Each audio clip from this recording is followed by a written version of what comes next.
रितिका और साक्षी दोनों अपनी माँ नर्मदा के साथ एक छोटे से गांव में रहती थीं। साक्षी जब बहुत छोटी थी तभी उसके पिता का देहांत हो गया था। नर्मदा किसी तरह दूसरों के घरों में काम करके अपना खर्चा चलाती थी। रितिका बेटा, मैं मालकिन के घर जा रही हूँ, तुम अपना और साक्षी का ध्यान रखना। ठीक है माँ। माँ, आज तो आते वक्त मेरे लिए समोसे लेकर आओगी ना? कितने दिनों से कह रही हूँ, लेकिन आप हो कि लाती ही नहीं हो। अच्छा बेटा, ठीक है, ले आऊंगी। अब मैं चलती हूँ। इतना कहकर नर्मदा वहाँ से चली जाती है। रितिका घर के कामों में लग जाती है और वही साक्षी बाहर खेलने चली जाती है। अरे हेमा और अनुष्का, आज खेलोगी नहीं क्या तुम दोनों? नहीं साक्षी, अब से हम तेरे साथ नहीं खेलेंगे, क्योंकि अब से हम लोग स्कूल पढ़ने जाएंगे और स्कूल जाने वाले बच्चे तुम जैसे गरीब ना पढ़ने वाले बच्चों के साथ नहीं खेलते। हाँ साक्षी, इसलिए आज से तेरी हम लोगों के साथ कोई दोस्ती नहीं है। आज से तेरी और हमारी सबकी कट्टी। क्या स्कूल? वो क्या होता है? अरे पागल, स्कूल में हम जैसे अमीर लोग शिक्षा प्राप्त करने जाते हैं। वहाँ जाने से बड़े होने के बाद हम बड़े बड़े अफसर या डॉक्टर, पुलिस, इंजीनियर सब बन सकते हैं। क्या सच में? अगर ऐसी बात है तो अब से मैं भी तुम लोगों के साथ स्कूल जाऊंगी। हाँ। ये सुनकर हेमा और अनुष्का जोर जोर से हंसने लगती है। अरे बावली हो गई है क्या? अरे तुम्हें तो एक टाइम भर पेट खाना ही मिल जाए वही तुम्हारे लिए बहुत है। आई बड़ी स्कूल जाने वाली। तुम्हें पता है उस स्कूल की कितनी फीस है? कितनी है? अरे साक्षी, इतनी कि तेरी माँ पूरे साल जमींदार के घर बर्तन मांज कर भी नहीं कमा पाएंगी। अब चल निकल यहाँ से, और अब से तुम्हारी हमसे कोई दोस्ती नहीं है, समझी? तुम लोग देख लेना, मैं जरूर स्कूल जाऊंगी और तुम लोगों से बड़े स्कूल में जाऊंगी और बड़े होकर बहुत पैसा कमाऊंगी। देख लेना तुम दोनों। हाँ। ज्यादा सपने मत देख, अपनी औकात से ज्यादा ही बढ़ रही है। साक्षी, ये सब तुम सिर्फ सपनों में ही सोच सकती हो, हकीकत में नहीं। अब चलो भागो यहाँ से। फिर साक्षी रोते रोते अपने घर आ जाती है। अरे साक्षी, क्या हुआ? आज तू बड़ी जल्दी खेल कर आ गई। साक्षी बिना कोई जवाब दिए अंदर जाकर चुपचाप बैठ जाती है। क्या हुआ साक्षी? किसी से तेरी लड़ाई हुई है क्या, या किसी ने तुझे कुछ कहा? लेकिन साक्षी फिर भी कोई जवाब नहीं देती। फिर शाम को जब नर्मदा काम पर से वापस आती है तो वो साक्षी के लिए समोसे लेकर आती है, लेकिन साक्षी बिल्कुल उदास बैठी रहती है। फिर उसकी माँ उसे प्यार से समोसे देती है। साक्षी बेटा, ये देख, तू कब से समोसा खाने की जिद कर रही थी ना?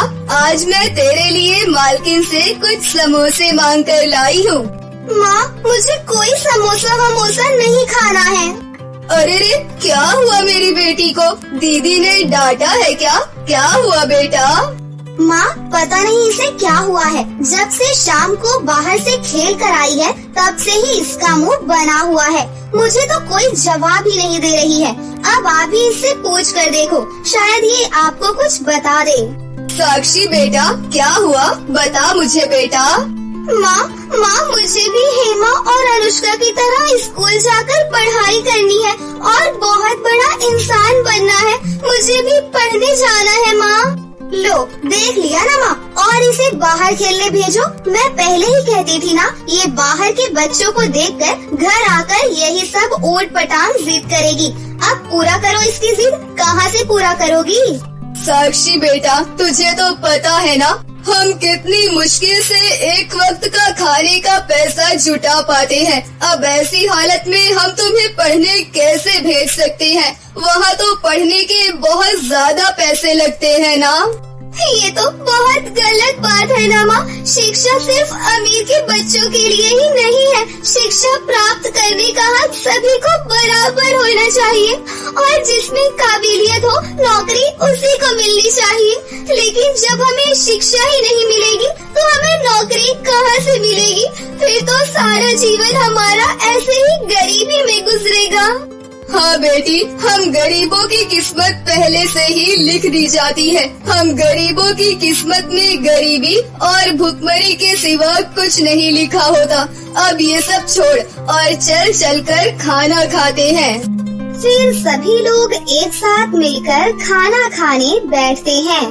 माँ, ये कैसा खाना है? सूखी रोटी? भला सूखी रोटी कौन खाता है माँ? माँ, इसकी जुबान कुछ ज्यादा ही चलने लगी है। बैठे बैठे खाने को मिल रहा है ना, तभी चर्बी बढ़ते जा रही है। सुन साक्षी, अब तो कल से किसी के घर नहीं जाएगी, सिर्फ घर में ही रहेगी। और तू कल से मेरे साथ जंगल में लकड़ियाँ चुनने चलेगी, तभी तुझे पता चलेगा कि गरीबी में पैसे कैसे कमाते हैं। अब चुपचाप से ये रोटी खा ले, वरना ये भी नहीं मिलेगी। नहीं मिलेगी तो नहीं सही, मैं भी गरीबों की तरह ये सूखी रोटी नहीं खाऊंगी। अब कल से मैं भी मेहनत करूंगी और पेट भर अपने मनपसंद का खाना खाऊंगी। उसके बाद साक्षी अपनी थाली की रोटी उठाकर बाहर कुत्ते को खिला देती है। फिर अगले दिन साक्षी अपनी दीदी के साथ जंगल में लकड़ियाँ चुनने जाती है और पूरे दिन जंगल से लकड़ियाँ चुनकर उसे बाजार में बेच देती है। देख लिया ना साक्षी, कितनी मेहनत से ये पैसे आते हैं। साक्षी, हम तेरे दुश्मन नहीं हैं, हम भी चाहते हैं कि तुझे एक बहुत अच्छी जिंदगी मिले। लेकिन साक्षी, हम गरीब हैं, हम तेरे लिए चाहकर भी कुछ नहीं कर सकते। लेकिन आज तुमने ये जो पैसे कमाए हैं, इससे मैं तुम्हारे लिए बहुत ही बढ़िया सा खाना जरूर बना सकती हूँ। पैसे लेकर वो लोग बाजार की तरफ जा ही रहे थे कि तभी वहाँ पर एक बूढ़ी औरत आती है। बेटा, बेटा, मुझे बहुत भूख लगी है। मैंने 2 दिनों से कुछ नहीं खाया बेटा, मुझे कुछ पैसे दे दो बेटा। तभी साक्षी अपनी कमाई का सारा पैसा उस बुढ़िया को दे देती है। अरे साक्षी, तुमने सारे पैसे उन बूढ़ी अम्मा को क्यों दे दिए? तुम्हें पता है ना कि उन पैसों की हमें कितनी ज्यादा जरूरत थी, इसलिए आज फिर से तुम्हें सूखी रोटी ही खानी पड़ेगी। कोई बात नहीं दीदी, अब मैं सूखी रोटी खा लूंगी। अगले दिन साक्षी जब रितिका के साथ जंगल में लकड़ियाँ चुनने जाती है तो देखती है कि एक प्यारा सा खरगोश जख्मी हालत में वहाँ पर पड़ा होता है। दीदी, ये खरगोश तो काफी ज्यादा जख्मी है, हमें इसकी मदद करनी चाहिए। उसके बाद दोनों बहन मिलकर उस खरगोश के घाव पर पट्टी करती हैं और जंगल से कुछ जड़ी बूटी तोड़कर उस खरगोश के जख्मों पर लगाती हैं। और कुछ देर के बाद जब उस खरगोश को होश आता है तो उसे हरे हरे घास खाने को देती है। तभी अचानक से वो खरगोश एक परी में बदल जाता है। ये देखकर दोनों बहनें हैरान हो जाती हैं। घबराओ नहीं, मैं इस जंगल की रूबी परी हूँ। एक चुड़ैल मेरा पीछा कर रही थी, उसी से बचने के लिए मैंने खरगोश का रूप ले लिया था, लेकिन एक शिकारी ने मेरा ये हाल कर दिया। पर तुम दोनों की वजह से मेरी जान बच पाई है। तुम दोनों का बहुत बहुत शुक्रिया। मेरी जान बचाने के बदले तुम दोनों मुझसे कोई भी एक मनचाहा वरदान मांग सकती हो। मांगो, तुम्हें क्या मांगना है? परी जी, ये तो हमारा फर्ज था, हमें आपसे कुछ भी नहीं चाहिए। रितिका, तुम मांगो, शायद तुम्हें किसी चीज की जरूरत हो। परी जी, वैसे तो हम अपनी गरीबी में बहुत खुश हैं, लेकिन मेरी बहन गरीबी में नहीं जीना चाहती। वो पढ़ना चाहती है परी जी, और पढ़ लिख कर वो कुछ बड़ा करना चाहती है। लेकिन हमारे गांव के स्कूल में सिर्फ और सिर्फ अमीरों के ही बच्चे पढ़ते हैं। गरीबों के बच्चों को पढ़ने का कोई अधिकार नहीं है। मैं बस इतना चाहती हूँ कि आप कुछ ऐसा करें जिससे हमारे गांव में एक ऐसा स्कूल हो जाए जहां गरीबों के बच्चे भी अच्छी शिक्षा प्राप्त कर सके और उस स्कूल से पढ़कर अपने भविष्य को उज्जवल बना सके। रितिका, ये तो तुमने बहुत ही अच्छी चीज मांगी है। ये लो रितिका, ये एक जादुई छोटा सा स्कूल है और ये सिर्फ गरीबों का स्कूल नहीं बल्कि अमीरों के स्कूल से 100 गुना अच्छा परियों का सोने और चांदी का स्कूल है। इसका हर एक कमरा सोने और चांदी से बना हुआ है। तुम इस स्कूल को ले जाकर किसी खुले जमीन पर रख देना, फिर ये अपने आप बड़ा हो जाएगा और इस स्कूल में सभी गरीब के बच्चे फ्री में पढ़ेंगे और इस स्कूल के बच्चों को खुद मैं पढ़ाने आऊंगी। मैं उन्हें अच्छी शिक्षा देकर उनको गरीबी से बाहर निकालूंगी। क्या सच में? आपका बहुत बहुत शुक्रिया परी जी। परी से स्कूल मिलने के बाद दोनों बहनें परी का दिया हुआ छोटा सा सोने और चांदी का स्कूल लेकर अपने गांव वापस आती हैं और उस जादुई स्कूल को एक खुले मैदान में रख देती है। देखते ही देखते वो जादुई सोने चांदी का स्कूल बहुत ज्यादा बड़ा हो जाता है और फिर गांव के सारे गरीब बच्चे उस स्कूल में पढ़ने आने लगते हैं। इतना ही नहीं, रूबी परी पढ़ाने के साथ साथ गांव के गरीब बच्चों की आर्थिक मदद भी किया करती है। ये लो अवनी, ये सोने के सिक्के हैं। तुम्हारी माँ बहुत बीमार है ना, ये उनके इलाज के लिए हैं। आपका बहुत बहुत शुक्रिया परी मैम। ऐसे ही रूबी परी पढ़ाने के साथ साथ हर किसी की मदद भी किया करती है।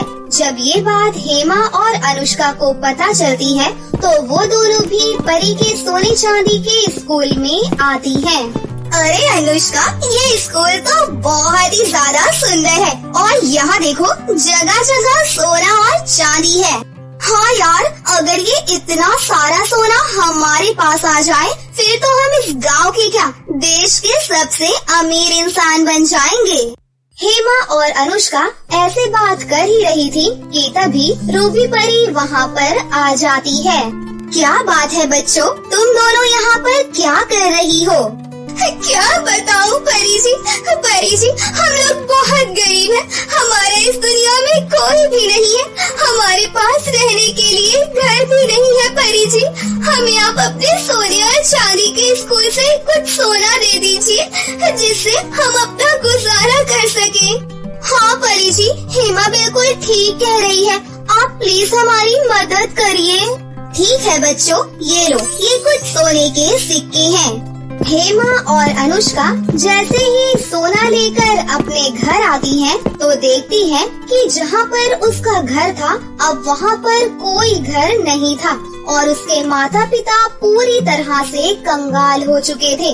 उनका सब कुछ अब खत्म हो चुका था। ये देखकर दोनों को अपनी गलती का एहसास होता है और फिर दोनों जल्दी से रूबी परी मैडम के पास जाती हैं। हमें माफ कर दीजिए परी मैडम, हम लालच में अंधे हो चुके थे। हमने आपसे झूठ कहा था, लेकिन अब हमें अपनी गलती का एहसास हो चुका है। हमें प्लीज माफ कर दीजिए। हम समझ चुके हैं आप सिर्फ जरूरतमंद लोगों की ही मदद करती है। हमें कुछ भी नहीं चाहिए मैडम, हमें प्लीज माफ कर दीजिए। हमें फिर से पहले की तरह कर दीजिए। उसके बाद रूबी परी दोनों को माफ कर देती है और फिर गांव के सभी बच्चे परियों के उस सोने चांदी के स्कूल में हंसी खुशी से पढ़ने लगते हैं। बहुत समय पहले की बात है। नीलम अपने मामा और मामी के साथ रहती थी। नीलम के माता पिता का कुछ साल पहले ही निधन हो चुका था, जिस वजह से नीलम अकेली ही रह गई थी। तो नीलम के मामा नीलम को अपने साथ ले आए थे। जिस दिन से नीलम अपने मामा के घर आई थी, उस दिन से आज तक नीलम ने एक सांस भी चैन की नहीं ली। नीलम की मामी नीलम को बहुत परेशान करती थी और वहीं अपने बेटे कुणाल को बिल्कुल शहजादा बनाकर रखती थी। एक दिन पड़ोस में शादी थी। शादी में नीलम भी जाना चाहती थी, इसलिए वो डरते हुए मामी से बोली, मामी जी, रिया की शादी में आप और कुणाल भैया ही जा रही हैं। अगर आपकी इजाजत हो तो क्या मैं भी शादी में चल सकती हूँ? देख लड़की, तुझे मैंने अपने घर में रख लिया है, तो इसका मतलब ये नहीं कि तू हमारी बराबरी करेगी। चल भाग यहाँ से, घर का बहुत सारा काम पड़ा है, उसे जल्दी से खत्म कर। महारानी को शादी में जाना है। मामी की ये बातें सुनकर नीलम बहुत दुखी हो जाती है और अपने माता पिता को बहुत याद करती है। माँ, पिताजी, आप दोनों मुझे अकेला छोड़कर क्यों चले गए? मुझे आप दोनों की बहुत याद आ रही है। मैं अकेले कैसे रहूँ माँ, पिताजी? कुणाल और नीलम दोनों एक ही स्कूल में पढ़ते थे। कुणाल अपना स्कूल का सारा काम और होमवर्क नीलम से ही करवाया करता था। अगर कभी नीलम काम करने से मना कर देती थी तो वो उसकी बहुत पिटाई भी करता था। एक दिन नीलम किचन में खाना बना रही थी, तभी वहाँ पर कुणाल आ गया। सुन नीलम, आज तुझे मेरा सारा काम करना होगा। कल तूने मेरा काम करने से मना कर दिया था ना, उसकी सजा तुझे जरूर मिलेगी। पहले मेरे कपड़ों पर इस्त्री कर दे। लेकिन भैया, मैं आपके कपड़े बाद में इस्त्री कर दूंगी। अभी मुझे मामी जी का फेवरेट खाना बनाना है, उसके बाद मैं आपका होमवर्क भी कर दूंगी। अच्छा, तो तू मुझे काम गिना रही है? रुक जा तू, तुझे तो मैं अभी बताता हूँ। माँ, देखो तो ये कामचोर टीवी देख रही है, आपके लिए खाना नहीं बना रही है। अरे भैया, आप झूठ क्यों बोल रहे हैं? मामी जी गुस्सा हो जाएंगी। इधर मामी बाहर से नीलम को बहुत खरी खोटी सुनाती है और कुणाल भी उसका बहुत मजाक उड़ाता है, जिससे बेचारी नीलम बहुत उदास हो जाती है। नीलम रोजाना शाम को कुणाल और मामी की नजरों से बचकर एक गार्डन में जाती थी, ताकि वो वहाँ कुछ सुकून की सांस ले सके। हर रोज की तरह नीलम आज भी उस गार्डन में जाती है। तभी नीलम देखती है जैसे वहाँ कोई चीज चमक रही हो। उसके बाद नीलम उस चमकीली चीज के पास जाने लगती है। जैसे ही नीलम उसे छूने वाली थी कि तभी उसमें से एक आवाज आती है। हेलो नीलम, कैसी हो? तुम तो यहाँ पर रोज आना आती हो, लेकिन आज मैं तुम्हें कुछ बताना चाहती हूँ। तुम अपनी आँखें पहले बंद करो। नीलम जैसे ही अपनी आँखें बंद करती है तो नीलम खुद को बादलों के बीच में पाती है। नीलम के सामने एक विशाल महल भी था, जिसे देखकर नीलम मन ही मन कहती है, अरे ये मैं कहाँ पर आ गई हूँ? तभी वो चमकीली रोशनी नीलम से कहती है, अरे नीलम, घबराओ मत, तुम परीलोक में हो। आज मैं तुम्हें एक राज बताने जा रही हूँ। तुम एक आम इंसान नहीं हो, तुम्हारा पुनर्जन्म हुआ है। तुम पिछले जन्म में परीलोक की सिंड्रेला परी थी, लेकिन तुम्हारी एक गलती की वजह से तुम्हें ये जन्म पृथ्वी पर इंसान के रूप में मिला है। अब तुम्हें परीलोक में रहकर अपनी गलतियों को सही करना होगा, तभी तुम पृथ्वी पर जाकर अपना जीवन अच्छी तरह जी पाओगी। मगर जादुई रोशनी, मुझे कैसे पता लगेगा कि मैंने अपने पिछले जन्म में क्या गलती की थी? उसकी चिंता तुम मत करो, यहाँ रहो, तुम्हें खुद ही मालूम हो जाएगा कि तुमने क्या गलती की थी। तभी वो चमकती हुई रोशनी वहाँ से गायब हो जाती है। उसके बाद नीलम परीलोक में घूमती रहती है और ये सोचती रहती है कि उसे उसकी गलती का कब पता चलेगा कि पिछले जन्म में परीलोक में उसने क्या गलती की थी। नीलम ये सब सोच ही रही थी कि तभी नीलम देखती है कि एक परी बहुत जोर जोर से रो रही है। फिर नीलम उस परी के पास जाती है और परी से पूछती है कि वो क्यों रो रही है। अरे परी जी, आप क्यों रो रही हैं? तुम कौन हो और मुझे परी मत कहो, मैं कोई परी वरी नहीं हूँ। आप परी नहीं है, मगर आप तो मुझे परी नजर आ रही हैं। फिर आप मुझसे झूठ क्यों बोल रही हैं? तुम नहीं जानती, कुछ साल पहले मेरी एक सहेली थी, मगर उसने मेरे साथ धोखा किया, जिसकी सजा मैं आज तक काट रही हूँ। ट्विंकल परी जिस सहेली के बारे में नीलम को बता रही थी, वो कोई और नहीं बल्कि नीलम ही थी। धोखा? कैसा धोखा? आप मुझे बता सकती हैं परी जी, प्लीज मुझे बताइए। मैं और मेरी सहेली सिंड्रेला परी, हम दोनों बहुत अच्छी सहेलियां थी। एक दिन सिंड्रेला परी को शरारत करने की सूझी, इसलिए सिंड्रेला परी ने परीलोक के नियम के खिलाफ जाकर एक लड़के को पसंद कर लिया। जब सिंड्रेला परी पकड़ी गई, तो उसने मेरा नाम लगा दिया, जिस पर परीलोक की सभी परियों ने फैसला किया कि अब हम इसे परी नहीं रहने देंगे। और फिर सभी ने मेरा जादू ले लिया और मुझे परियों के समूह से दूर कर दिया। और तुम्हारी सहेली सिंड्रेला परी, उसको किसी ने कुछ भी नहीं कहा क्या? नहीं, क्योंकि सिंड्रेला परी ने बहुत सफाई से झूठ बोला था। सबको उसने यकीन दिलाया था कि उस लड़के से मैंने ही दोस्ती की थी। लेकिन अचानक कुछ दिनों बाद सिंड्रेला परी की मृत्यु हो गई। मेरी प्यारी सहेली, मुझे माफ कर दो। मेरी गलती की सजा तुम्हें मिली। मैं तुम्हारी सहेली सिंड्रेला परी हूँ, मगर मुझे मेरी गलती की सजा मिल चुकी है। मुझे पृथ्वी पर इंसान का रूप मिला है। मैं यहाँ अपनी गलती सही करने के लिए आई हूँ। अब तुम्हें परीलोक में फिर से वही इज्जत मिलेगी जो तुम्हें पहले मिला करती थी। इसके बाद नीलम ट्विंकल परी को अपने साथ महल में ले जाती है। वहाँ जाकर नीलम सभी परियों को सच बता देती है। जब सभी परियों को ट्विंकल परी की हकीकत मालूम होती है कि ट्विंकल परी ने कोई भी गलती नहीं की थी, वो तो बस सिंड्रेला परी की एक शरारत थी, फिर सभी परियां ट्विंकल परी से माफी मांगती हैं और ट्विंकल परी को दोबारा से अपने समूह में शामिल कर लेती हैं। इसके बाद ट्विंकल परी नीलम को धन्यवाद कहती है। धन्यवाद नीलम, आज तुम्हारी वजह से मैं दोबारा परियों वाली जिंदगी जीऊंगी। मगर तुम चिंता मत करना, तुम मेरी बहुत अच्छी सहेली हो। मैं तुमसे मिलने पृथ्वी पर रोज आती रहूंगी। तभी नीलम कुछ देर बाद देखती है तो नीलम पृथ्वी पर थी। नीलम को ऐसा लगता है जैसे वो कोई सपना देख रही थी। नीलम वहाँ से अपने घर वापस चली जाती है। नीलम घर जाकर देखती है तो मामा मामी और कुणाल उसका इंतजार कर रहे थे। उसके बाद सब उससे बहुत प्यार से बात करते हैं। तभी नीलम को जादुई रोशनी की बात याद आती है कि अगर उसने अपने पिछले जन्म की गलती ठीक कर ली तो उसके आगे का जीवन बहुत सुखी बीतेगा। अब नीलम हंसी खुशी से अपने मामा मामी के साथ अपनी जिंदगी जीने लगती है। तो दोस्तों, कैसी लगी आपको हमारी ये कहानी?